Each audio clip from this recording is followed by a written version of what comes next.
Charlotte Bovy was born in Paris in 1984 and is now recognized as being one of the most thoughtful and unorthodox photographers in Europe.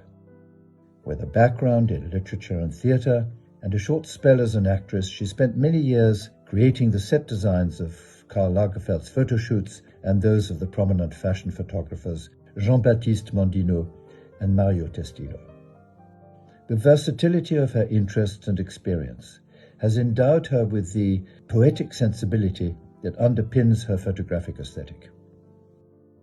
She first came to international prominence with her solo show in Paris of portraits of the oldest trees, mostly pine trees, in the Villa Medici in Rome.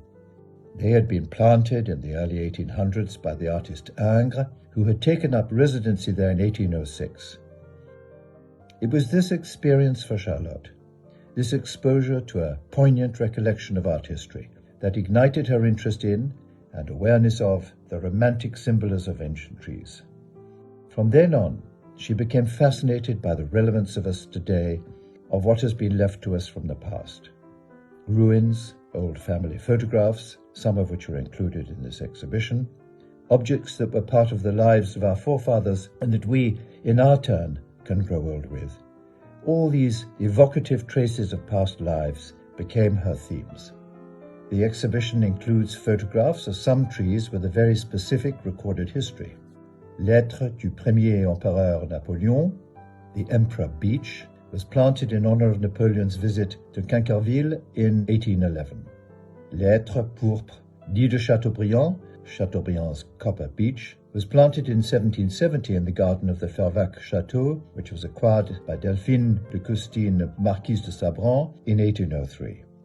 This beautiful and intelligent woman became the owner of the chateau and the hostess of its subsequent famous salon, thanks to the advice of the writer and diplomat Chateaubriand, who remained a pivotal figure at her salon for years thereafter. Another tree with a charming history is the Chêne des Lacs, Oak of the Lakes, which was planted in 1650. It is said that its name derives from the story that it was under its generous arms that the local inhabitants of the village would dance at night, thus flattening the ground beneath to create a film of water from which the trees seemed to emerge. Charlotte's passion has been to try and fix, to pin down in photographic print, these vestiges of the past that we can never fully recover. She has done so with shards, fragments of old photographs of her own family with its rich history, and she has done it with this beautiful assembly of ancient trees. But it's in the trees that she sees the most poignant manifestation of her search. They, unlike ruins, remain alive, here for us to record and here for us in an exhibition that opens a vista into history. Influenced more by film, by cinema, the black and white classical work of Fellini, Godard and Truffaut, than by the conceptual digital photography so ubiquitous today.